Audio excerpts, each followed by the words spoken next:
उनके पास हम गए तो उन्होंने डायग्नोस किया कि इन्हें जो है वो जो पल्मोनरी हाइपरटेंशन है, और उसकी मैंने खुद भी स्टडी की और डॉक्टर्स ने भी मुझे बताया कि ये 3rd स्टेज पर है। फर्स्ट भी नहीं, सेकंड भी नहीं, ये 3rd स्टेज पर है। और मैं आपको एक चीज़ बताना चाहता हूँ, मैंने जो इनसे भी शेयर नहीं की, अपनी वाइफ से शेयर नहीं किया था, और वो जो 3rd स्टेज पर जो डॉक्टर करते हैं वो क्या करते हैं कि हार्ट को पूरा बॉडी से निकालते हैं और वो प्लेस करते हैं मशीनों पर, और जो बॉडी होती है उसको फ्रीज करते हैं थोड़ी देर के लिए। जब फ्रीज होते हैं तो उसके बाद उसकी ओपन हार्ट जो है वो कहते हैं उसको सर्जरी करते हैं, उसमें से जो थ्रोम्बोसिस है वो उसको निकालते हैं। तो ये प्रोसेस, उसमें बहुत कम चांसेस हैं कि सर्वाइव हो उसके। ये लास्ट उनका जो है जो 3rd स्टेज पे पहुंच रहा है, ये उसके लिए है। तो डॉक्टर के मुताबिक ये 3rd स्टेज के बिल्कुल शुरुआत में थी, और इनके हार्ट में ऐसी पेन हुआ करती थी। और मैं बहुत शुक्रगुजार हूँ, आप सब ने दुआएं की और खुदावंद ने ये मुमकिन किया। और मैं चाहता हूँ कि ये अपने, क्योंकि ये आईसीयू में थी, ये अपने मौज़ात जो वहाँ पर हुए ये खुद बताएंगी कि ये क्या हुआ था।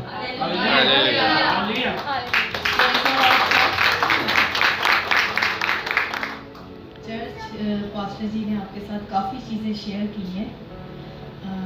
एक्चुअली मैं बहुत ज़्यादा डिप्रेशन में चली गई थी।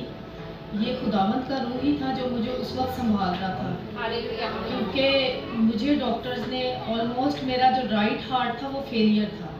डॉक्टर ने रिपोर्ट्स में डायग्नोस कर दिया था, हमें बता दिया था कि आपकी वाइफ का राइट हार्ट फेलियर है, और इनका जो टेस्ट होगा तो उसमें पता चलेगा कि इनके कितने ब्लॉकेजेस आए हैं। तो ये काफ़ी परेशानी थी हमारे लिए, बहुत बड़ा एक, जैसे कहते हैं कि घर में एक मातम सा आ गया। बस ये खुदावंद ही था जो हमें पूरे 2 वीक्स तक, खुदावंद ने हमें बहुत संभाला, बहुत सी प्रेयर की, आप सब ने भी दुआएं की, फैमिली ने, ख़ानदान ने, सब ने बहुत फास्टिंग की, प्रेयर की। तो जब मैं आईसीयू में थी तो मेरा जब एंजियोग्राफी होना था, मेरा वैसे तो लोगों का 1 साइड से होता है, तो मेरा 2 साइड से कैमरे डाले गए, एक मेरी लेग से और एक मेरे आर्म से। तो डॉक्टर ने कहा कि आपकी एंजियोग्राफी आज कैंसिल है, क्योंकि मैं खून पतला करने वाली मेडिसिन लेती हूँ, तो मेरा खून बिल्कुल पानी बन गया। तो डॉक्टर ने कहा कि अगर हम एंजियोग्राफी करेंगे तो आपकी ब्लीडिंग स्टॉप नहीं होगी, तो वो आपकी जो है जान भी जा सकती है, आपके लिए बहुत ख़तरनाक होगा। तो मैं बहुत परेशान, उन्होंने कहा इतने दिन आपको आईसीयू में ही रहना पड़ेगा, इसके लिए कोई ऐसी मेडिसिन नहीं है कि आपका जो ब्लड है वो थिक करे और हम आपकी एंजियोग्राफी करें। तो जब सुबह 6 बजे मेरे पास स्टाफ आए, नर्स आई, तो उन्होंने मेरा ब्लड निकाला। तो मैंने कहा कि नर्स प्लीज़ मुझे जो है ना मेरा ब्लड का जो सैंपल है वो मुझे दीजिए, मैंने उस पर दुआ करनी है। तो मैंने कहा कि थोड़ी देर के लिए आप ऐसा करें, बाहर चली जाएं। तो उन्होंने कहा ठीक है, आप करना चाहती हैं तो आप करें। मैंने अपना ब्लड सैंपल लिया सुबह 6 बजे, मैंने बहुत दुआ की। मैंने खुदावंद से कहा, खुदावंद इसको तू अपने लहू से बदल दे, क्योंकि मुझ में इतनी कुव्वत नहीं है कि मैं आईसीयू में ये सर्वाइव कर सकूँ, ये मशीन्स और ये अपने घर को छोड़ना और सारी चीज़ें। तो खुदावंद ने मुमकिन किया कि 3 घंटे के बाद मेरा रिज़ल्ट आया। तो सिस्टर ने कहा कि आपका ब्लड बिल्कुल एक नॉर्मल लेवल पे चला गया।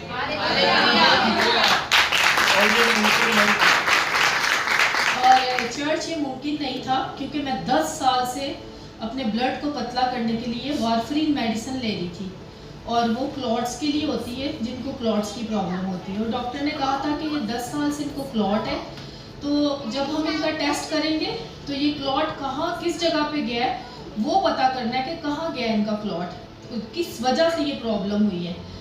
तो फिर उसके बाद जब इस तरह मेरा टेस्ट रिपोर्ट सही आया, तो डॉक्टर ने कहा कि आज ही आपका जो है ना एंजियोग्राफी होगा। तो एंजियोग्राफी मेरा काफ़ी लंबा था, 2 आवर्स का। तो उसमें भी खुदावंद ने अपने जलाल को जाहिर किया कि मेरे एंजियोग्राफी में ना मेरे लंग्स में क्लॉट आया और ना मेरे हार्ट में कोई क्लॉट आया। एक बाद की रिपोर्ट्स है, मेडिकल के बाद की, और एक पहले की रिपोर्ट है। उसमें सारे साइज़ और जो डैमेज हार्ट था, उसके डिस्फंक्शन थे, वो हमने देखे हैं। तो ये खुदावंद की ही वो, इवन के नर्सिस कहते हैं कि आप कौन से फेथ से हैं कि आप हर चीज़ को पकड़ते हो, फिर दुआ करते हो, फिर वो करते हो। तो डॉक्टर ने कहा था कि ये ठीक खून होने में 1 हफ्ता लग सकता है, 2 हफ्ते भी लग सकते हैं। कोई ऐसी मेडिसिन नहीं जो खून को ठीक करे, लेकिन 2-4 घंटे में ही खुदावंद ने वो टेस्ट को मुमकिन किया। हालेलुया। तो आज जो है वो हार्ट बिल्कुल ठीक है, ठीक है। तो ये खुदावंद की शुक्रगुजारी हम करते हैं। खुदावंद आप सबको बरकत है। आप सब ने बहुत सारी दुआएं की, रोज़े रखे। डेफिनेटली दुआओं के साथ हमें सारी चीज़ें जो है वो दुनिया में रहते हुए सारी चीज़ें चाहिए होती हैं। और एक और चीज़ आपको बताऊँ, जो एंजियोग्राफी करने से पहले इनके खून का जो HB लेवल था वो 9 था, और 9 बहुत कम हो गया। डॉक्टर ने कहा कि इनके जो ब्लीडिंग होगी बहुत ज़्यादा, तो ये तो बड़ा मुश्किल हो जाएगा। फिर भी उन्होंने जो है वो किया, इन्होंने दुआ करती रही ICU में, क्योंकि हम तो घर पे आ जाते थे, तो ये सारी रात जो है ना उसी तरह दुआ करती रहती थी।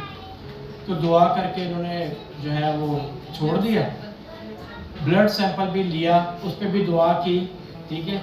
जब उनके सारी प्रोसीजर होने के बाद वापस जब इसका टेस्ट लिया गया तो वो 14.3 पर पहुंच गया, और कम होना चाहिए था क्योंकि ब्लीडिंग हो गई थी और ज़्यादा। तो डॉक्टर कहते हैं वो ज़्यादा देखते हैं कितना कम हो गया, तो वो देखा तो वो 14.3 पर चला गया। वो कहते हैं ये तो नॉर्मल से भी आ गया। हालेलुया। खुदावंद के ये काम है, और खुदावंद सब कुछ